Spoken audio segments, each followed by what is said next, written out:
आज हम लोग फोर्थ पेपर में एक महत्वपूर्ण टॉपिक है जिसका नाम है एटीट्यूड। हिंदी में कहते हैं मनोवृत्ति। मनोवृत्ति फोर्थ पेपर का एक महत्वपूर्ण हिस्सा है और इससे संबंधित जो प्रश्न पूछे जाते हैं वो कुछ इस प्रकार होते हैं। जैसे आपसे पूछेंगे मनोवृत्ति की विशेषता बताइए, give the characteristic of attitude. आपसे क्वेश्चन पूछ देंगे define attitude and give its characteristic and it's applications, इसका क्या उपयोग है। फिर कभी कभी ऐसे क्वेश्चन भी देखने को मिलेगा आपको, how attitude affects our behaviour, हमारी जो मनोवृत्ति होती है हमारे व्यवहार को कैसे प्रभावित करती है। और अब जब प्रशासन के साथ जोड़ के इसे पूछा जाता है तो इस तरह के क्वेश्चन भी पूछ सकते हैं कि मनोवृत्ति व्यक्ति के प्रशासनिक व्यवहार को या प्रशासनिक अधिकारियों के व्यवहार को प्रभावित करती है। इस कथन पर एक विवेचना या डिस्कशन प्रस्तुत कीजिए। तो चाहे जिस भी तरह से प्रश्न इस पर बनता हो, आपको एटीट्यूड का एक कॉन्सेप्ट ध्यान रखना पड़ेगा। हम यहाँ पर एटीट्यूड के बारे में कई चीजों पर चर्चा करेंगे। जैसे सबसे पहले तो हम ये बात करेंगे कि एटीट्यूड है क्या, इसको डिफाइन कैसे किया जाता है। फिर हम देखेंगे कि एटीट्यूड की कैरेक्टरिस्टिक यानी इसकी विशेषता क्या है।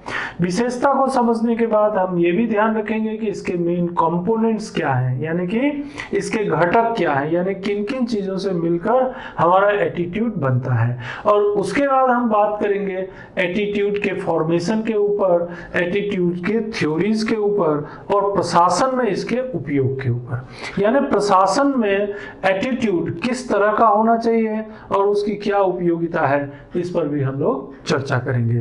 तो पहले आइए देखते हैं attitude. An attitude refers to a set of emotions, beliefs and behavior. An attitude refers to a set of emotions, beliefs and behavior toward a particular object, person, thing and event. यहां से बहुत सी बातें निकल के आ जाती है सामने। क्या कहा इन्होंने, जो मनोवृत्ति है, हमारी जो मनोवृत्ति है ये किस चीज को इंगित करती है, किस तरह किसके ओर ये गाइड करती है। तो this is a set of emotions, beliefs and behaviour. इसको हमने यहाँ पर ये इस गोले में प्रदर्शित किया है। देखिए इस गोले में तीन चीजें हैं, इमोशंस है, बिलीव्स एंड बिहेवियर है। ये एक सेट बन गया।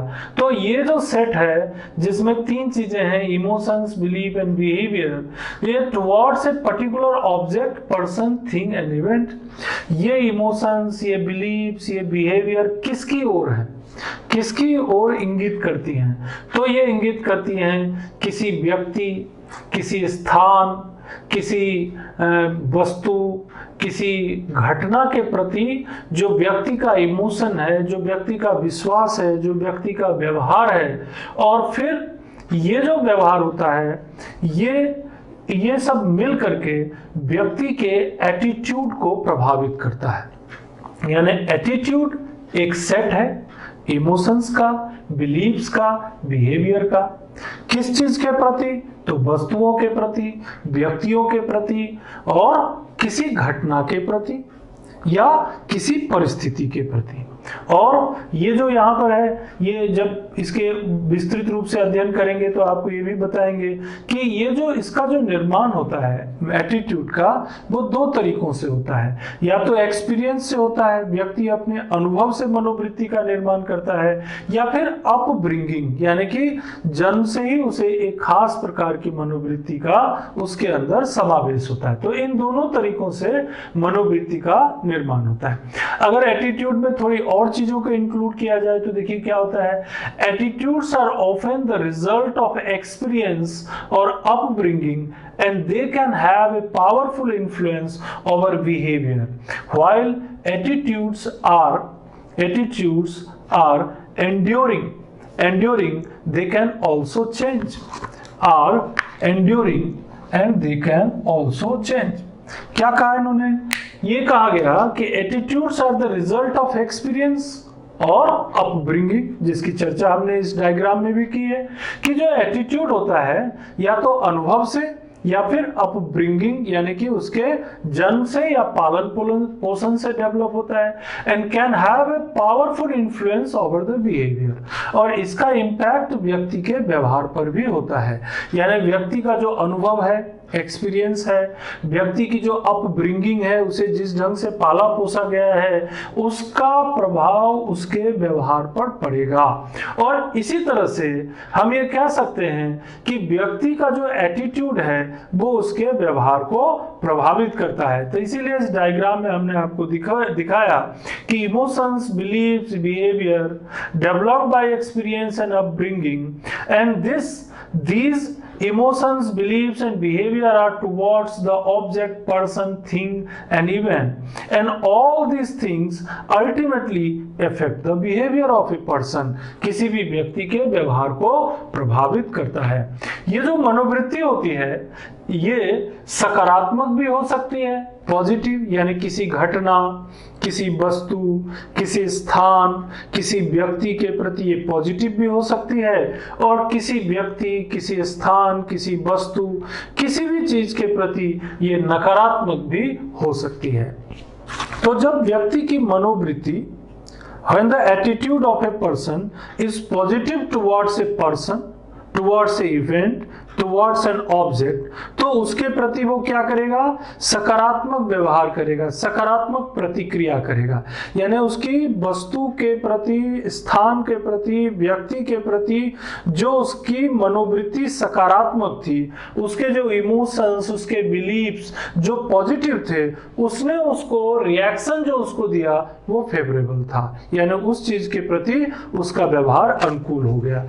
और वहीं दूसरी तरफ अगर किसी व्यक्ति का, किसी स्थान, किसी दूसरे व्यक्ति के प्रति, किसी घटना के प्रति अगर मनोवृत्ति नकारात्मक है, तो उस व्यक्ति, उस स्थान, उस घटना के प्रति उसकी प्रतिक्रिया प्रतिकूल होगी, यानी कि निगेटिव होगी।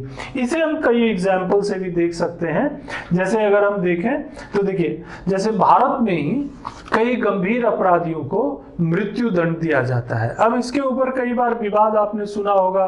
कुछ लोग ये बोलते हैं कि मृत्यु दंड जो है उचित नहीं है, ये मृत्यु दंड अमानवीय है, ऐसा कुछ लोगों की सोच हो सकती है। तो वो जो सोच है वो उस मनोवृत्ति को प्रदर्शित करती है, और जब मनोवृत्ति या सोच किसी व्यक्ति को प्रभावित करती है तो अल्टीमेटली उसका व्यवहार भी प्रभावित होने लगता है। तो डेथ पेनल्टी के ऊपर कुछ लोग बोलते हैं हाँ ये उचित है, अपराध को नियंत्रित करने के लिए जो व्यक्ति, जो अपराधी है और गंभीर अपराध करने वाले लोग हैं उन्हें मृत्यु दंड दिया जाना चाहिए, death sentence to be given to them. तो उसके मतलब मृत्यु दंड देने के प्रति कुछ लोगों की मनोवृत्ति सकारात्मक है और कुछ लोगों की मनोवृत्ति नकारात्मक है। ऐसे ही कुछ लोगों की मनोवृत्ति किसी पॉलिटिकल पार्टी के प्रति, किसी राजनीतिक दल के प्रति सकारात्मक होगी, और कुछ लोगों की जो मनोवृत्ति किसी राजनीतिक दल के प्रति नकारात्मक होगी, निगेटिव होगी, है ना। और जैसे टीवी में बहुत सारे विज्ञापन आते रहते हैं, बहुत सारी जो उसमें घटनाएं आती रहती हैं, कुछ फिल्में आती रहती हैं, कुछ हिंसात्मक फिल्में भी रहती हैं, कुछ ऐसी फिल्में भी रहती हैं जो जिसके ऊपर लोगों का ये सोचना रहता है कि इस तरह की फिल्मों को घर में नहीं देखा जाना चाहिए। तो लोगों के अलग अलग विषयों के ऊपर, अलग अलग घटनाओं के ऊपर, अलग अलग परिस्थितियों के ऊपर, अलग अलग व्यक्तियों के ऊपर मनोवृत्ति पहले से ही निर्धारित होती है, और फिर उसी के आधार पर वो अपना व्यवहार करते हैं। एक और एग्जांपल से देखें, जैसे बहुत से स्टूडेंट हैं अपने स्टूडेंट लाइफ में ये सोच लेते हैं कि मुझे इंजीनियर बनना है या इंजीनियरिंग की पढ़ाई करनी है और मुझे प्राइवेट सेक्टर में जाना है। बहुत से लोग ये सोचते हैं, बहुत से बच्चे अपनी तैयारी के दौरान, पढ़ाई के दौरान ये सोचते हैं कि मुझे पढ़ाई करनी है और मुझे प्रशासन में जाना है, या मुझे बैंक की नौकरी करनी है, या मुझे पब्लिक सेक्टर में जाना है। तो जिस तरह की उनकी मनोवृत्ति बन जाती है, उस मनोवृत्ति के अनुरूप वो व्यवहार करने लग जाते हैं, उनका बिहेवियर उसी के अकॉर्डिंग चेंज होने लगता है। तो यहाँ पर हम ये बताना चाहते हैं आपको कि एटीट्यूड क्या है। एटीट्यूड जो है ये एक इमोशंस, बिलीव्स, बिहेवियर का एक सेट है जो किसी वस्तु, व्यक्ति, स्थान या घटना के प्रति निर्मित होती है। ये पॉजिटिव भी हो सकती है, ये निगेटिव भी हो सकती है, और इसका निर्माण अनुभव के आधार पर भी होता है और अपब्रिंगिंग यानी पालन पोषण के आधार पर भी होता है।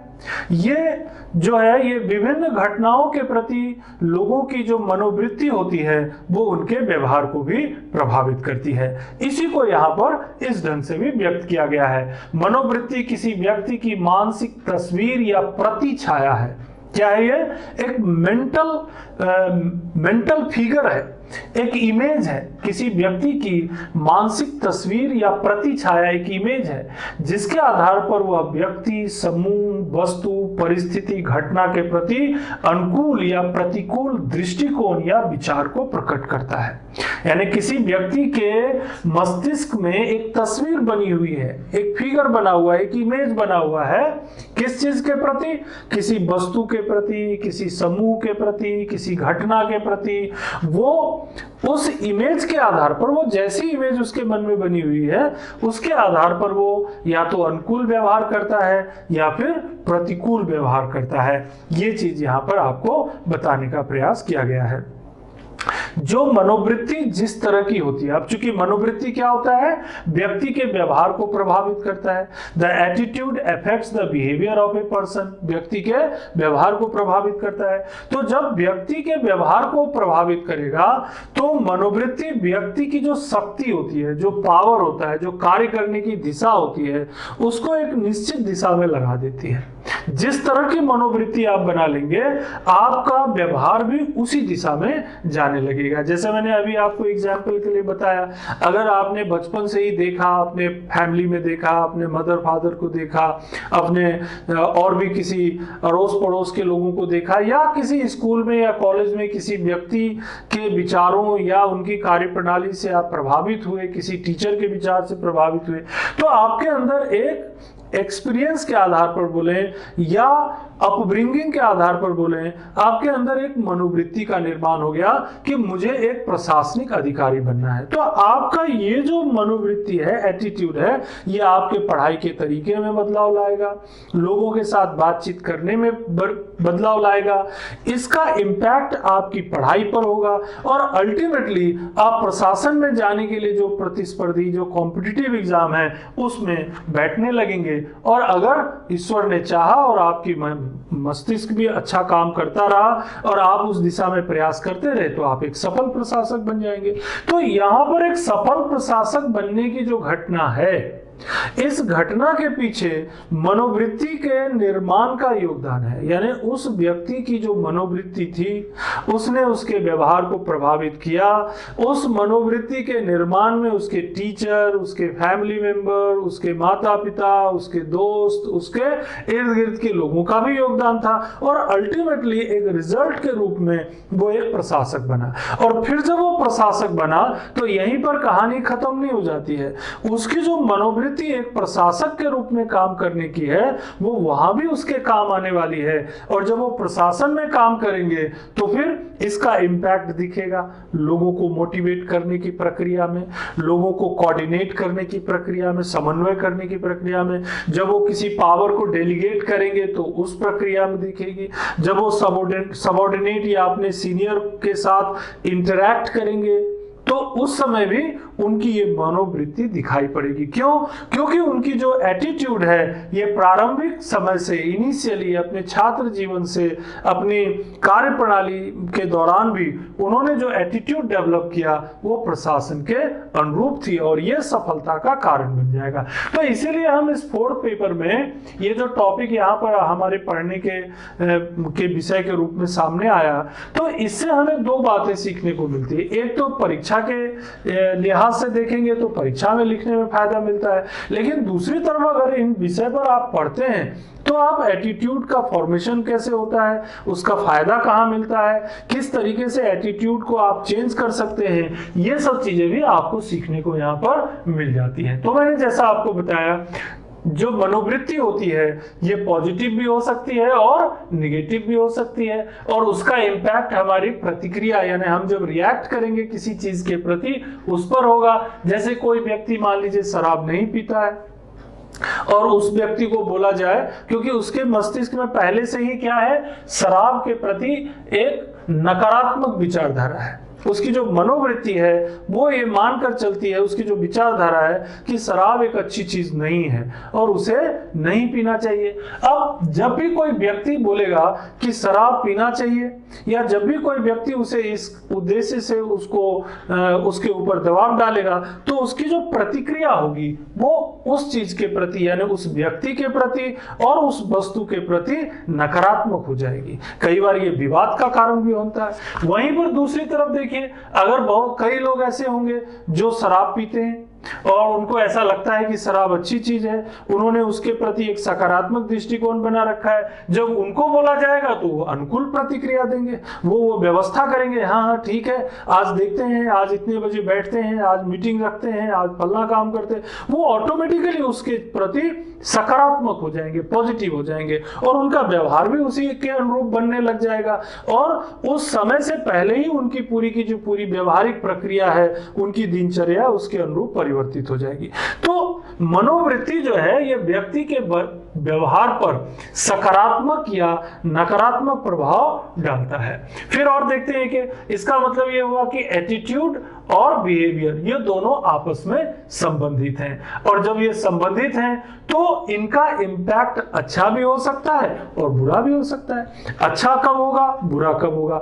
अगर आपने अच्छी चीजों के प्रति, अच्छी घटनाओं के प्रति, अच्छे जो हमारी परिस्थितियों के प्रति एक सकारात्मक दृष्टिकोण अपने मस्तिष्क में बना लिया है कि मुझे परिश्रम करना है, मुझे परिश्रम करना है, मुझे इस परीक्षा की तैयारी करना है और आप उसमें लगे हुए हैं, पूरी ईमानदारी से जुटे हुए हैं, आपको इस बात से मतलब नहीं है कि इस परीक्षा में हम पास होते हैं या फेल होते हैं, आपको इस बात से मतलब है कि हमारी तैयारी में निरंतरता है कि नहीं, हमारे लिखने की जो क्षमता है उसमें इंप्रूवमेंट हो रहा है कि नहीं, हमारी जो मेमोरी पावर है वो बढ़ रहा है कि नहीं। अब देखिए, आपको तैयारी के प्रति एक सकारात्मक दृष्टिकोण है, तैयारी के तरीके के प्रति एक सकारात्मक दृष्टिकोण है और आप तनाव मुक्त होकर के अपना काम करते रहेंगे तो और इसका प्रभाव आपके व्यवहार पर पड़ेगा। क्यों? एक तो तनाव मुक्त रहेंगे आप और जब आप टेंशन फ्री रह के काम करेंगे, पढ़ाई करेंगे, ज्यादातर आप रिजल्ट के बारे में नहीं सोचेंगे। जनरली होता यह है कि लोग कल्पना ज्यादा कर लेते हैं, इमेजिनेशन कर लेते हैं कि पढ़ाई तो भले ही कम करें या ज्यादा करें, वो ये सोच लेंगे कि इस बार मेरा सिलेक्शन होना ही चाहिए, इस कंपटीशन में बैंक पीओ में होना चाहिए, LIC के AAO में होना चाहिए, जो भी एग्जाम देंगे उसमें मेरा सिलेक्शन होना चाहिए। अब तैयारी अगर अप टू द मार्क नहीं है, उस लेवल पे नहीं है और आप सीधे रिजल्ट के बारे में सोचने लग जाते हैं तो रिजल्ट मिलेगा या नहीं मिलेगा, वो सकारात्मक होगा या नहीं होगा, वो तो आपके नियंत्रण में नहीं है। लेकिन आप अच्छे ढंग से पढ़ाई करें, आप अपना अधिक से अधिक समय अपनी स्टडी में लगाएं, लर्निंग में लगाएं, ये आपके नियंत्रण में है। तो मनोवृत्ति का निर्माण करना भी बहुत जरूरी होता है कि आप मनोवृत्ति किसके लिए निर्मित कर रहे हैं, अपनी पढ़ाई को सकारात्मक दृष्टिकोण देने के लिए या फिर रिजल्ट के बारे में सोचने के लिए। तो कई जगहों पर यह मनोवृत्ति जो है व्यक्ति की दिशा को, व्यक्ति की कार्य प्रणाली को प्रभावित करती है। एक फिर एग्जांपल से देखते हैं। मान लीजिए आप लोक सेवा की परीक्षाओं के माध्यम से चयनित हुए और आप एक प्रशासनिक अधिकारी बन गए। जब आप प्रशासनिक अधिकारी बन गए और प्रशासन के प्रति आपका दृष्टिकोण सकारात्मक है, आपकी जो समझ है प्रशासन के प्रति वो स्पष्ट है, तो आपका काम करने का तरीका भी बदल जाएगा। आप जब काम करेंगे तो आप में डेडिकेशन होगा, समर्पण होगा। जब आप काम करेंगे तो आपको पारदर्शिता से काम करेंगे, ट्रांसपेरेंट रहेंगे। क्यों? क्योंकि प्रशासन की जो मनोवृत्ति है, एटीट्यूड है, ये आपके अंदर डेवलप हो चुका है। ट्रांसपेरेंसी रहेगी आपके अंदर, काम करते हुए ऑब्जेक्टिविटी, आप हर चीज जो भी करेंगे वो स्पष्ट तौर पे करेंगे, दिखाई पड़ेगा कि इस काम के पीछे ये लॉजिक है, इसके पीछे ये कारण है। ठीक, कार्य में आपकी कुशलता रहेगी।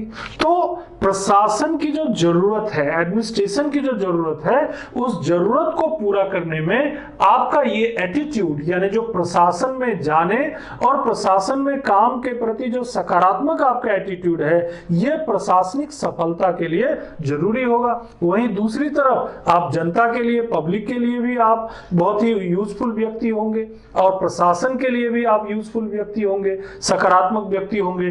तो इस तरीके से आप जिस तरह की मनोवृत्ति होगी उसी तरह का आपका डेडिकेशन, कार्यप्रणाली और इन सब चीजों पर प्रभाव पड़ेगा। अब सवाल उठता है कि ये जो मनोवृत्ति है, इस मनोवृत्ति का निर्माण किस तरह से होता है। तो देखिए 4 घटक हैं, देयर आर 4 फैक्टर्स जो इस मनोवृत्ति के निर्माण में मदद करते हैं। 4 घटक हैं जो मनोवृत्ति के निर्माण में मदद करते हैं। मनोवृत्ति के निर्माण का जो पहला घटक है उसे कहते हैं कॉग्निटिव, यानी संज्ञानात्मक घटक, कॉग्निटिव फैक्टर या कॉग्निटिव कंपोनेंट। ठीक, सी इंडिकेट किया है मैंने यहां पर, सी। ठीक, दूसरा है अफेक्टिव यानी भावात्मक घटक, यानी कि अफेक्टिव फैक्टर, 2 हो गया। इसे ए से इंडिकेट किया है क्योंकि ये फॉर्मूला बन जाएगा सी ए, और तीसरा है बी यानी बिहेवियरल घटक यानी व्यवहारात्मक। सी मतलब कॉग्निटिव, ए मतलब अफेक्टिव, बी मतलब behavioural. C A B, cognitive, affective and behavioural. ठीक है, सी ए बी, ये तो 3 घटक हो गए जिसे हम कह सकते हैं C A B factor of attitude, CAB factor of attitude. अब यहां पर आप बोलेंगे सर ये कॉग्निटिव घटक का क्या मतलब है। तो देखिए कॉग्निटिव घटक का मतलब होता है कि हमारे पास कुछ किसी वस्तु के बारे में, किसी स्थान के बारे में, किसी व्यक्ति के बारे में कुछ सूचनाएं हैं, इंफॉर्मेशंस हैं। अब वो जो सूचना है, उस सूचना, उपलब्ध सूचना के आधार पर हम कोई धारणा बना लेते हैं, हम कोई कॉन्सेप्ट डेवलप कर लेते हैं। जो सूचना हमारे पास है उस सूचना के आधार पर हमने एक कॉन्सेप्ट बना लिया और उस कॉन्सेप्ट के आधार पर हम निर्णय ले लेते हैं। तो यहां पर कॉग्निटिव घटक क्या मदद करता है हमको, सूचनाएं, सूचना के आधार पर कोई कॉन्सेप्ट डेवलप करना और उसके आधार पर निर्णय करना। तो ये जो कॉग्निटिव फैक्टर है ये अल्टीमेटली हमारे एटीट्यूड के निर्माण में एक घटक बन जाता है। दूसरा है अफेक्टिव फैक्टर। अफेक्टिव ए, इसका क्या मतलब हुआ, किसी वस्तु, स्थान, व्यक्ति, घटना के प्रति हम या तो पसंदगी यानी कि हमें वो हम लाइक करते हैं या डिसलाइक करते हैं, पसंदगी या नापसंदगी। अगर सहानुभूति भी रख सकते हैं, सिंपैथी भी रख सकते हैं, नहीं भी रख सकते हैं। अब जब किसी वस्तु, किसी स्थान, किसी व्यक्ति के प्रति हमारी पसंदगी, नापसंदगी, सहानुभूति वगैरह है तो उसका इम्पैक्ट भी किस पे होगा, निर्णय पे होगा, डिसीजन पे होगा। तो ये जो हमारा निर्णय है या हमारा परसुएशन की क्षमता, परसुएशन मतलब दूसरों को कोई बात समझाना यानी दूसरे के विचारों को बदलने का प्रयास करना। तो चाहे वो डिसीजन हो, परसुएशन हो या कोई भी ऐसी सामाजिक गतिविधि है, वो अफेक्टिव कंपोनेंट से प्रभावित होता है। इसे कहते हैं हिंदी में भावात्मक घटक। This is called affective factor. और तीसरा होता है बिहेवियरल घटक।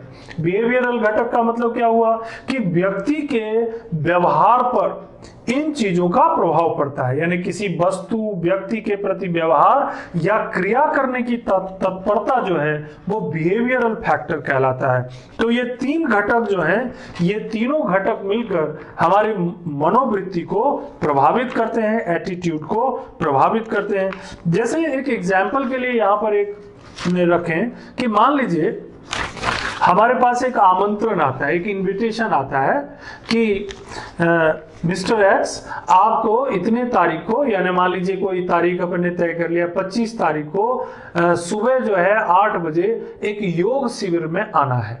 योग शिविर का एग्जांपल ले लेते हैं कि भाई आमंत्रण मिला। जैसे मान लीजिए अभी 21 जून अभी बीता है, तो 21 जून को आपको एक आमंत्रण, उससे पहले आपको इनविटेशन मिला कि यहाँ पर इस पर्टिकुलर पार्क में एक योग शिविर का आयोजन किया गया है और आप आइए, आपको आमंत्रित किया जाता है। अब आपके दिमाग में देखिए क्या क्या चीजें होंगी।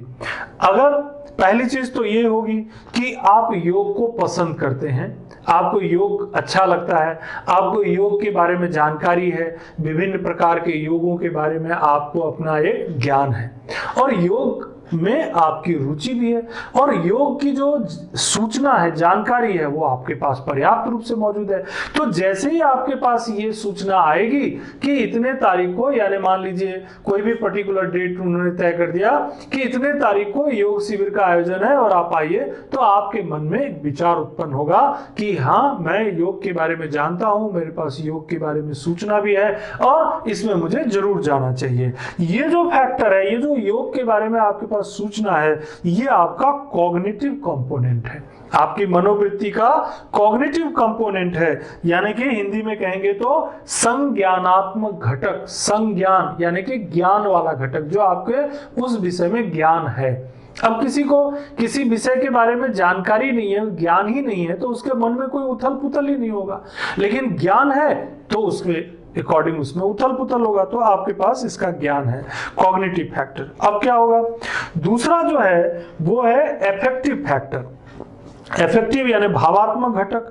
अब भावात्मक घटक का मतलब क्या हुआ कि उसके प्रति आपके मन में एक भाव उत्पन्न होगा, खुशी महसूस होगी, मुझे जाना है और जाना है तो उसमें हम जाएंगे, लोगों से मिलेंगे और योग भी करेंगे, स्वास्थ्य के लिए हमारी जागरूकता भी वहां पर लोगों में दिखाई पड़ेगी। एक अंदर से आपको प्रसन्नता महसूस हो रही है, भावात्मक घटक, यानी आपके अंदर फीलिंग डेवलप हो रहा है।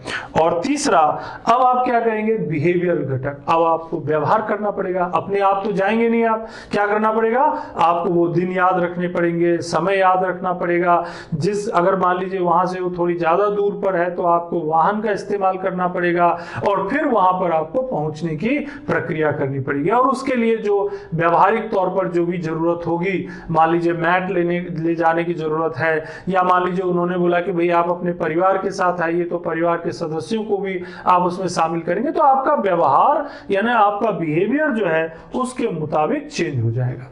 तो ये जो तीनों स्थितियां अलग अलग बताई हमने, जिसमें योग के बारे में आपकी जानकारी, योग शिविर में जाने के प्रति आपके मन में खुशी, और योग में जाने की प्रक्रिया के लिए जो आपने किया प्रयास, ये तीनों मिलकर ये जो है CAB फैक्टर यानी cognitive, affective and behaviour factor को प्रदर्शित करता है। और यहां पर यह पता चल जाता है कि मनोवृत्ति के निर्माण में किन किन घटकों की मदद होती है, या कौन कौन से घटक ऐसे होते हैं जो मनोवृत्ति को प्रभावित करते हैं।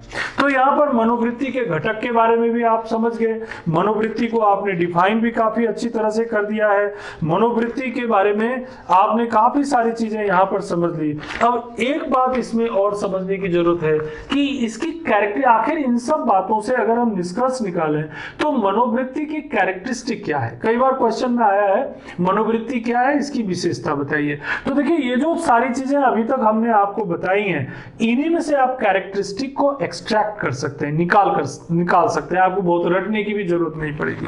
क्या विशेषता है, तो देखिए, मनोवृत्ति अर्जित होती है, अर्न्ड होती है, यानी मनोवृत्ति आप अपने जीवन काल में अर्जित करते, धीरे धीरे विकसित करते हैं, है ना। कहीं आप स्कूल में पढ़ते हैं, कॉलेज में जाते हैं, अपने टीचर्स से मिलते हैं, फैमिली मेंबर्स से मिलते हैं, किसी जो है महान व्यक्ति की बातों को सुनते हैं। अब क्या हो रहा है, धीरे धीरे आपके अंदर मनोवृत्ति का निर्माण होता है। तो इसीलिए कहते हैं कि जो हमारी एटीट्यूड होती है वो अर्न होती है, अर्जित होती है। और क्या होता है, जब भी मनोवृत्ति अपने आप तो नहीं डेवलप होगा, इंटरेक्शन होता है।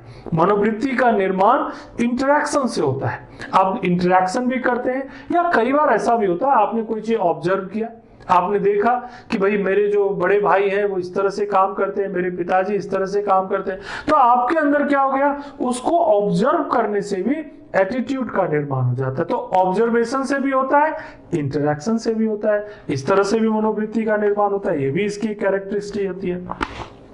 जो मनोवृत्ति होती है, इसका संबंध किसी घटना यानी कोई इवेंट है, किसी थॉट है, या किसी विषय से हो सकता है, किसी पर्टिकुलर सब्जेक्ट के बारे में आपकी मनोवृत्ति हो सकती है, किसी व्यक्ति के बारे में आपकी मनोवृत्ति हो सकती है, किसी घटना के बारे में आपकी अपनी मनोवृत्ति, एटीट्यूड हो सकती है। तो मनोवृत्ति जो होती है ये किसी व्यक्ति, घटना, विषय से संबंधित हो सकती है।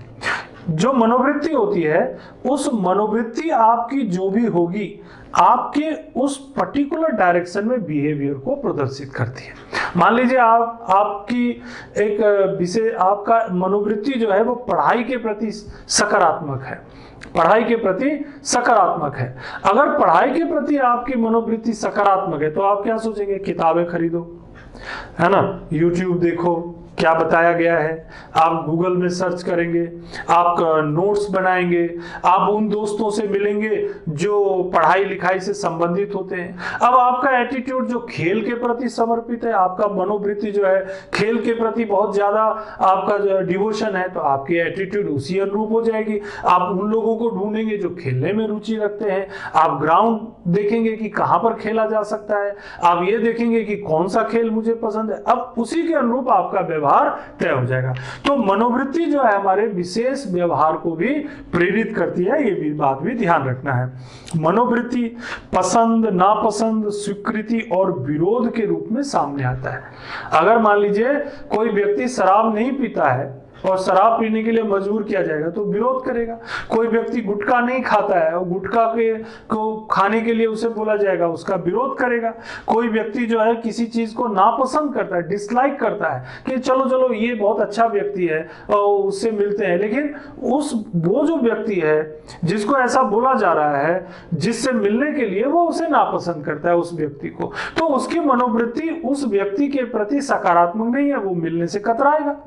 तो इस तरह से जो व्यक्ति की मनोवृत्ति होती है, जो पसंद, नापसंद, स्वीकृति या विरोध के रूप में भी दिखाई पड़ती है। जैसा कि आपको बताया भी गया है कि मनोवृत्ति के दो एस्पेक्ट हो सकते हैं, पॉजिटिव भी हो सकते हैं और निगेटिव भी हो सकते हैं। अगर पॉजिटिव होगा तो उस पॉजिटिव मनोवृत्ति के प्रति, यानी अगर किसी वस्तु, स्थान के प्रति सकारात्मक होगा, व्यक्ति के प्रति सकारात्मक होगा, तो प्रतिक्रिया भी उसी के अनुरूप होगी, और अगर नकारात्मक होगा तो प्रतिक्रिया उसके अनुरूप होगी।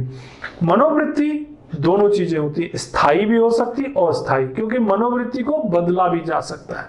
हाँ, लेकिन वो जो जेनेटिकली आ गया है, जो पूरी तरह से उसके जन्म के साथ ही जुड़ा हुआ है, उसको बदलना थोड़ा मुश्किल होता है। जैसे मान लीजिए कोई स्त्री है, कोई महिला है, लड़की है, उनकी एक अपनी एक मनोवृत्ति, एटीट्यूड है, और कोई पुरुष है, उनका एक अपना एटीट्यूड है। अब ऐसे एटीट्यूड जो जेनेटिकली डेवलप हो गया, उसको बदलना थोड़ा मुश्किल होता है, बहुत ही मुश्किल होता है, शायद ही जीवन पर्यंत नहीं बदलता है। लेकिन ऐसी मनोवृत्ति जो व्यक्ति अपने जीवन काल में अनुभव से सीखता है, ऑब्जर्वेशन से सीखता है, तो परिस्थितियां जब बदलती हैं या जब नया कोई सिचुएशन क्रिएट होता है, तो वो बदला भी जा सकता है।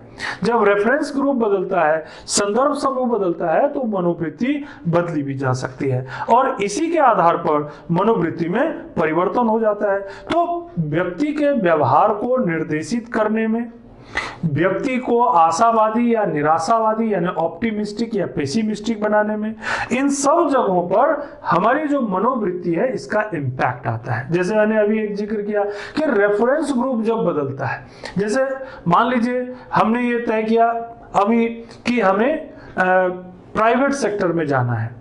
अब प्राइवेट सेक्टर के अनुरूप आपने काम करना शुरू किया, उसी के अनुरूप आपने सोच बनाई, उसी के अनुरूप काम करना शुरू किया, उसी के अनुरूप पढ़ाई। अब थोड़े समय के बाद आपने सोचा नहीं, मुझे तो प्रशासक बनना है, मुझे कलेक्टर बनना है, आईएएस बनना है, आईपीएस बनना है, मुझे तहसीलदार, नायब तहसीलदार बनना है, या मुझे प्रशासन में जाना है। अब क्या होगा?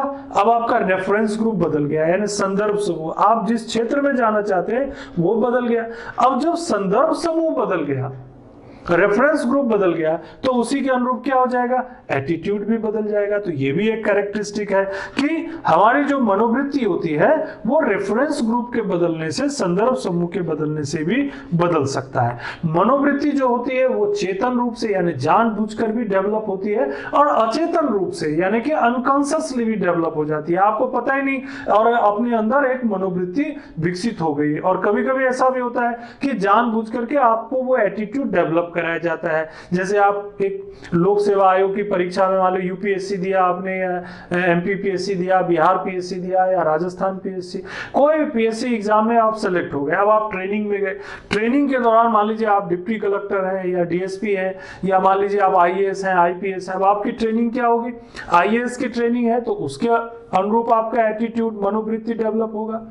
और अगर आप आईपीएस हैं तो उसके अनुरूप आपकी मनोवृत्ति एटीट्यूड डेवलप होगा। तो ट्रेनिंग के दौरान आपको उसी तरह की मनोवृत्ति चेतन स्वरूप में यानी कॉन्शियसली डेवलप करना पड़ेगा। तो इस तरह से बहुत सारी कैरेक्टरिस्टिक जो है ये मनोवृत्ति के अंदर इन पूरी थ्योरी से निकल करके सामने आ जाती हैं। अब अगले टॉपिक में हम आपको मनोवृत्ति से संबंधित जो बहुत सारे जो थ्योरीज हैं उनके कॉन्सेप्ट के अलावा बहुत सारे उसके यूजेज हैं और प्रशासन में किस तरह से एटीट्यूड का उपयोग होता है उसके ऊपर भी हम चर्चा करेंगे। धन्यवाद।